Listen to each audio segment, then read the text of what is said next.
పరిశుద్ధ నామమునకు మహిమ కలుగునుగాక.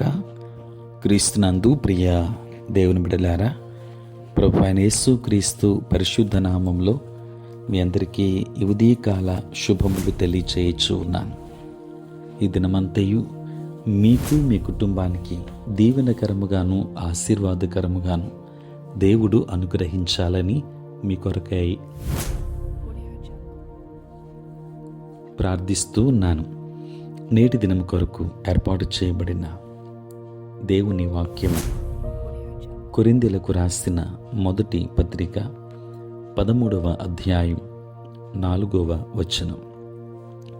ప్రేమ డంబముగా ప్రవర్తింపదు, అది ఉప్పొంగదు. ప్రియులారా, నేటి దినము కొరకు ఏర్పాటు చేయబడిన ధ్యానాంశము ప్రేమ అతిశయించదు. ప్రియులారా, డంబము అనే పదానికి అతిశయించడం అనర్థం.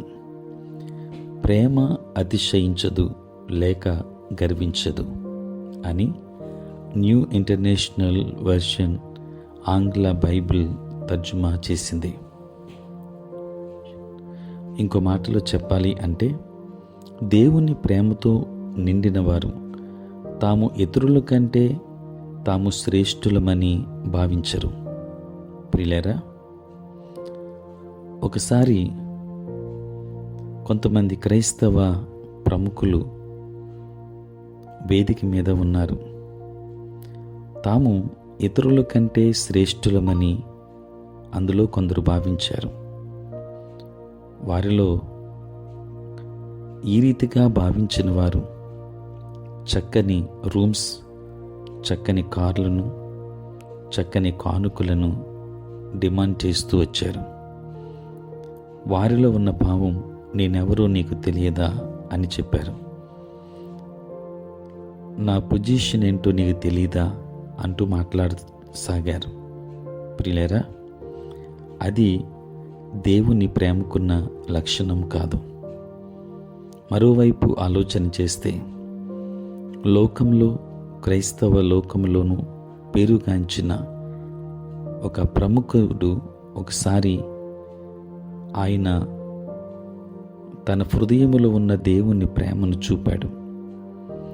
వాతావరణ సమస్య వలన కొంతమంది మాత్రమే ఒక మీటింగ్కి అటెండ్ అయినప్పుడు అక్కడ వేలాది మంది ఉన్నారు అన్నట్లుగా తనకున్నదంతా ఇచ్చాడు. ప్రియులారా, అతడు ప్రజలకు వ్యక్తిగతంగా పరిచర్య చేశాడు.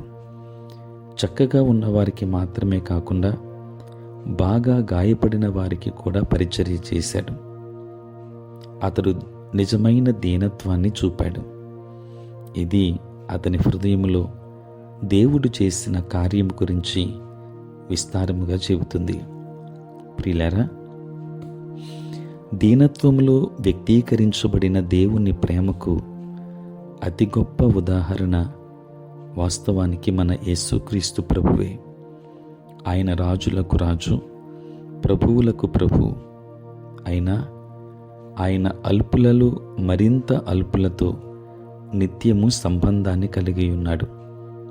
ప్రియులారా, మన కోసం ప్రాణాన్ని అర్పించేలా ఆయన్ని బలవంతం చేసింది దేవుని ప్రేమే. ఒకవేళ మనం ఆయన ప్రేమను కలిగి ఉంటే ఇతరుల పట్ల కూడా అదే చేస్తాం. దేవుని వాక్యాన్ని వింటున్న దేవుని బిడ్డలారా, ఈరోజు ప్రజల పట్ల నీకున్న వైఖరి ఏమిటి? ప్రజల పట్ల మీకున్న వైఖరులను గురించి జాగ్రత్త పడండి. కొందరికంటే ఉత్తమునివని, ఇతరుల వలె చక్కగా లేవని భావిస్తున్నావా? లేక నీ పట్ల యేసుకున్న ప్రేమతో ప్రతి ఒక్కరిని ప్రేమిస్తున్నావా? నీ ప్రేమ ఎట్లాంటిది? కనుక దేవుని ప్రేమను పొందుకున్న మనం, దేవుని ప్రేమను అనుభవిస్తున్న మనం, ఆ ప్రేమను ఇతరులకు పంచేవారముగా ఉందాం. అతిశయించని ప్రేమను కలిగి ఉందాం. గర్వించని ప్రేమను కలిగి ఉందాం. దైవాశీర్వాదాలు పొందుకుందాం. దేవుడు మిమ్మును మీ కుటుంబాన్ని దీవించునుగాక. ఆమేన్. ప్రార్థన. పరిశుద్ధుడైన తండ్రి, ప్రేమ కలిగిన ప్రభువా, నీకు స్తోత్రాలు నాయన. రాత్రంతా కాచి కాపాడి సంరక్షించి సుఖనిద్రను దయచేసి మా జీవితంలో మరి యొక్క నూతన దినాన్ని మేము చూడగలిగే భాగ్యాన్ని మీరు మాకు ఇచ్చినందులకే స్తోత్రాలు. ఈ దినమంతా కూడా మీ సన్నిధి మాతో ఉంచండి. మీ ప్రసన్నత మాకు అనుగ్రహించండి. మా ప్రతి బలహీనత నుండి విడుదలనివ్వండి. నేటి మా పనులలో, ప్రయాణములలో, పరిచర్యలు మీరే తోడై ఉండండి. చదువుకుంటున్న బిడ్డలకు తోడుగా ఉండి జ్ఞానమును వారికి అనుగ్రహించండి. ఉద్యోగస్తులు, వ్యాపారస్తులు, కష్టపడి పని చేసుకుంటున్న బిడ్డలందరికీ కావలసిన ఆశీర్వాదములు, కాపుదల దయచేయండి.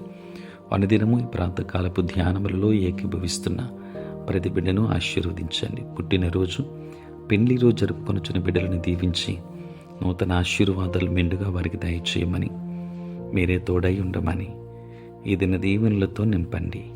యేసు నామములో ప్రార్థించి వేడుకొనుచున్నాము తండ్రి, ఆమేన్.